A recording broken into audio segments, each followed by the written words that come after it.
Hallo zusammen, ich begrüße euch zu einem neuen Kapitel hier auf meinem Bücherkanal. Mein Name ist Pia und heute zeige ich euch die aktuelle Top 10 auf meiner Wunschliste. Ich habe vor einiger Zeit schon mal ein Video dazu gemacht und habe euch die Top 10 meiner Wunschliste gezeigt und da hat sich einiges geändert, beziehungsweise was heißt geändert? Es sind neue Bücher erschienen, es wurden neue Bücher angekündigt. Welche Bücher aktuell bei mir ganz stark das Verlangen auslösen, dass ich Bücher shoppen gehe, seht ihr in diesem Video. Wie immer, nicht vergessen, Daumen nach oben und schreibt mir gerne in die Kommentare, was bei euch aktuell so absolut auf der Wunschliste ganz weit oben steht und welches von diesen gezeigten Büchern ihr am spannendsten findet. Wir legen los mit Malibu Rising von Taylor Jenkins Reid. Dieses Buch erscheint im Ullstein Verlag im Februar 2023 und das ist, glaube ich, so im englischsprachigen Raum, gerade so auf TikTok, sehr beliebt, dieses Buch. Also es ist so eins dieser TikTok-Hype-Bücher, also so wie ich es so mitbekommen habe. Und ich finde, es klingt auch ganz interessant und gerade so dieser Hype darum macht mich natürlich neugierig. Dieser Roman spielt in Malibu in den 80ern. Ja, also ich finde schon mal, dass es in den 80ern spielt, finde ich schon mal mega interessant. Und es geht wohl hier um eine Party. Und zwar schmeißt Surfstar und Supermodel Nina Riva, heißt sie, glaube ich, eine Party.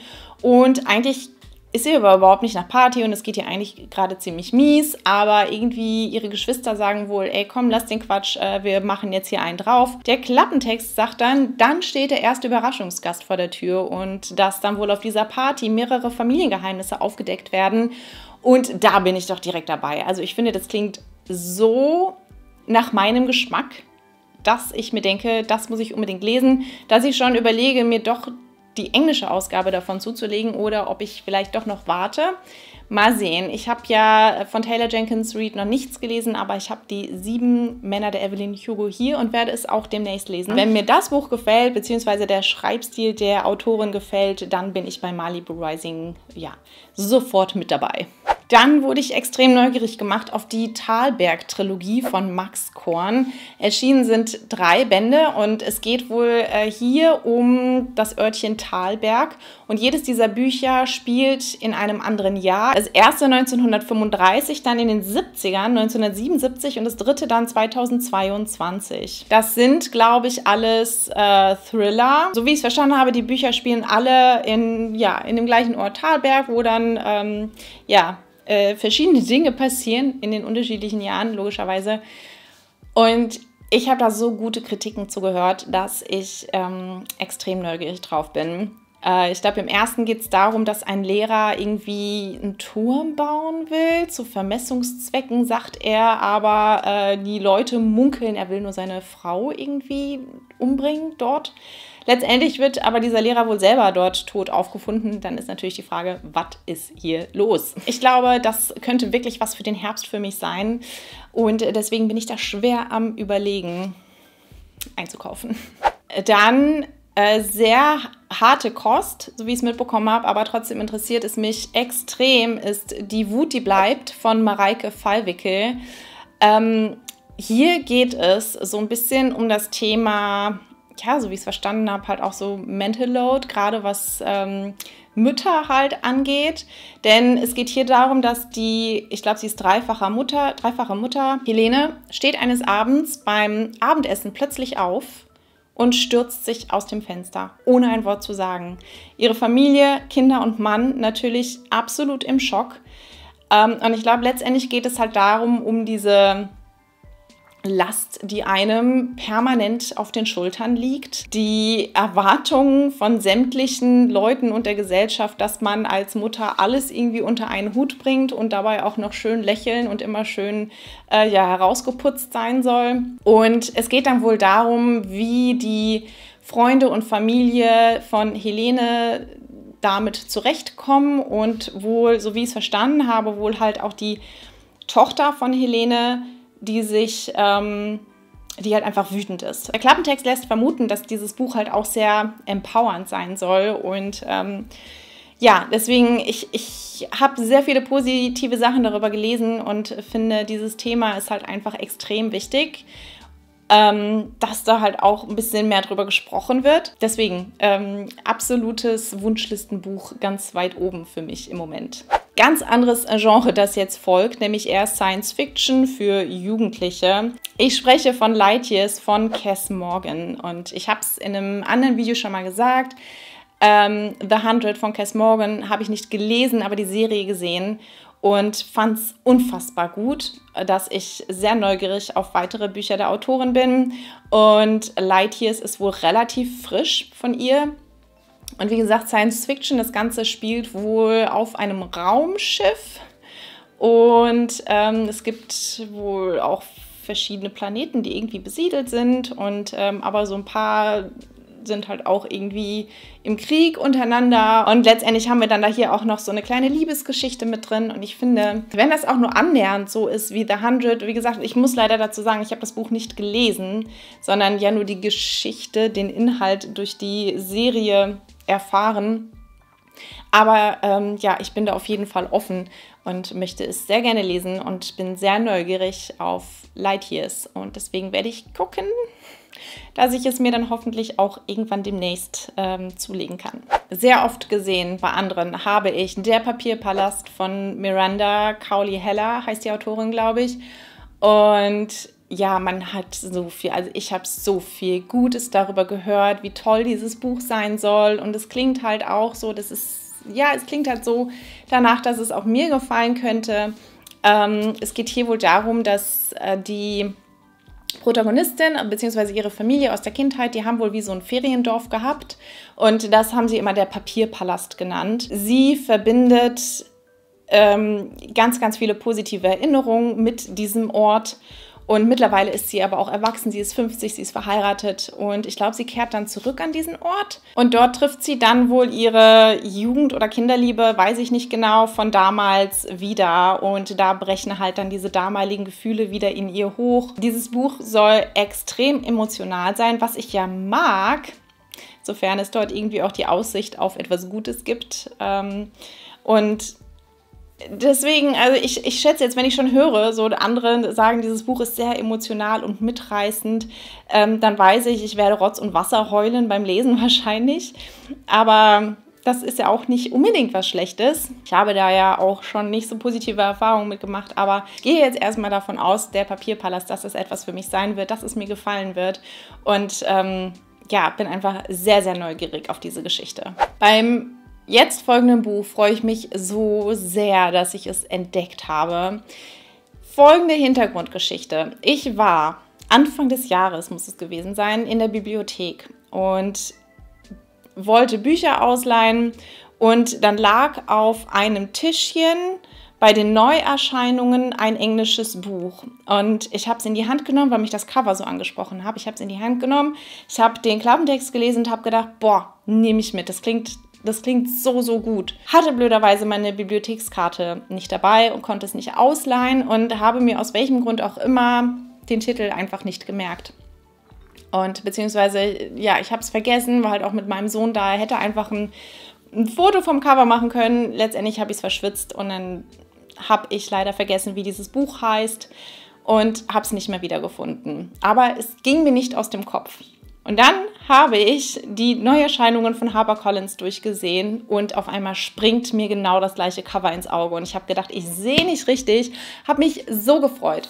Es geht um die versteckte Apotheke von Sarah Penner. Also es klingt einfach unfassbar gut und vor allem, also es ist genau mein Geschmack, vor allem, weil wir nämlich hier auch, so wie ich es verstehe, zwei Handlungsstränge haben. Nämlich einmal den im 18. Jahrhundert, glaube ich, wo eine Apothekerin, sozusagen eigentlich eine Giftmischerin, Ehefrauen einen Weg aus einer gewalttätigen Ehe hinaus ermöglicht. Wie kann man sich denken? Sie ist Giftmischerin. 200 Jahre später findet dann eine Historikerin die Geschichte dieser giftmischenden Apothekerin und setzt wohl damit irgendwas in Gang. So, was? Keine Ahnung, aber Es klingt einfach so spannend und mysteriös, was das Ganze jetzt auch 200 Jahre später immer noch für Folgen haben könnte, bin ich sehr neugierig drauf. Und ich finde, dieses Cover ist halt auch einfach wirklich eine Augenweide. Und ich freue mich so sehr, dieses Buch zu lesen. Habe da eine Zusage vom Verlag bekommen und bin so, ich freue mich drauf. Ein weiterer Fantasy-Titel, der eigentlich auch schon seit Ewigkeiten erschienen ist und den ich auch schon gelesen habe, tatsächlich vor vielen, vielen Jahren. Aber jetzt ist, oder vor kurzem ist, eine Neuauflage dieser Bücher erschienen. Und zwar geht es um Die Beschenkte von Kristin Keshore. Da hat der Carlsen Verlag jetzt diesen Sommer, glaube ich, eine Neuauflage rausgebracht mit wunderschönem Cover. Und ich habe diese Reihe sowieso schon, also ich habe den ersten Teil gelesen, lass es 2011, 2012 gewesen sein, also es ist bestimmt schon 10 Jahre her. Ich habe es auch noch irgendwo hier, ich habe das Buch auf Englisch gelesen. Ja, genau. Auf Englisch heißt es Graceling. Und das ist eine Fantasy-Reihe, ich weiß gar nicht, ob es 4 Bände gibt oder ob da noch mehr kommt, ich bin mir nicht sicher. Aber ich habe auch nur den ersten gelesen, nur Graceling, aber es stand für mich halt auch immer fest, dass ich da weiterlesen möchte, denn ich mochte es und von der Beschenkten, vom ersten Teil ist nichts hängen geblieben. Jetzt 10 Jahre später weiß ich gar nichts mehr von. Deswegen habe ich mich extrem gefreut, als ich die Neuauflagen gesehen habe und die sehen einfach echt schön aus. Und das habe ich mir dann zum Anlass genommen, mir diese Bücher nochmal auf meine Wunschliste zu packen und habe da aktuell tatsächlich auch sehr, sehr große Lust drauf, das Ganze zu lesen. Deswegen Die Beschenkte Kristin Keshore in meiner Top 10. Das nächste ist auch Fantasy, so dystopische Fantasy habe ich gelesen. Und zwar heißt der Titel Zerrissene Erde von N.K. Jemisin oder so.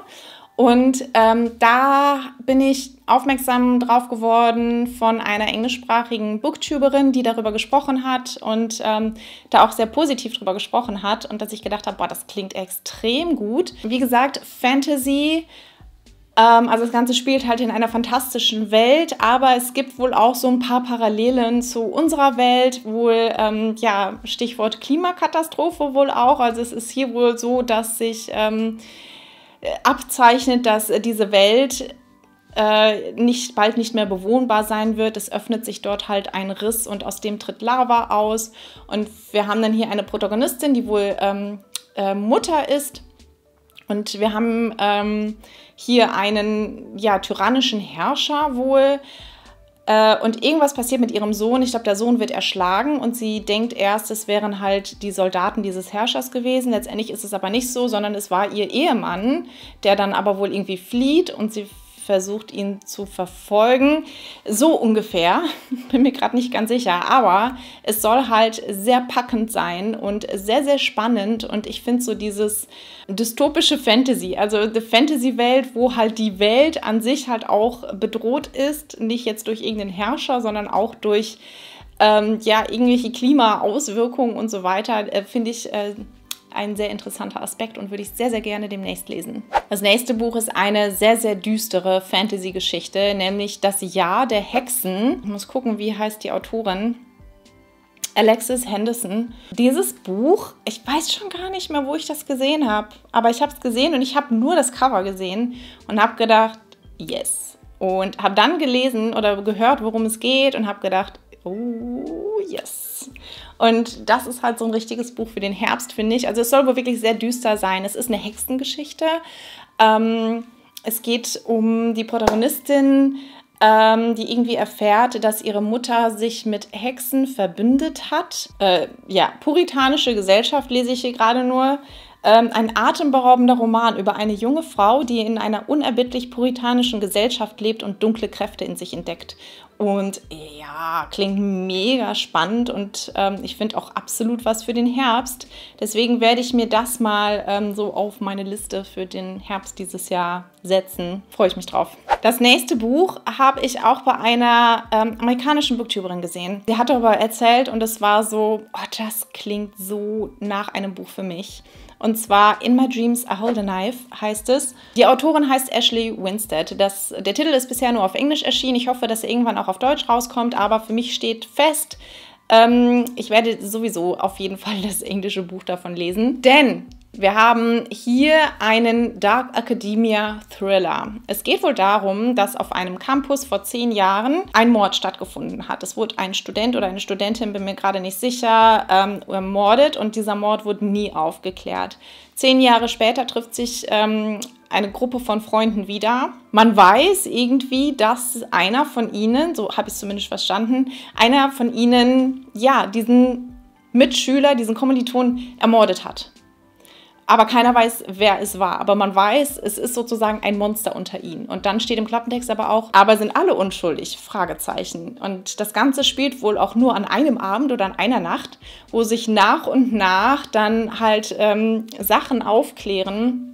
Und das Ganze soll extrem spannend sein. Und ich meine, wie gut klingt das bitte? So, deswegen, das ist wirklich auch so mit so ganz on top auf meiner Wunschliste aktuell. Sie hat mich damit so neugierig gemacht und ich werde es mir beim nächsten Book Haul, werde ich es mir, glaube ich, kaufen, weil ich da richtig, richtig, richtig Lust drauf habe für den Herbst. Ja, ich bin schon in Herbststimmung, wie ihr vielleicht merkt. Das war meine Top 10. Ihr wisst, was zu tun ist in den Kommentaren. Und dann freue ich mich, wenn wir uns nächste Woche zum nächsten Video wiedersehen. Bis dann. Tschüss.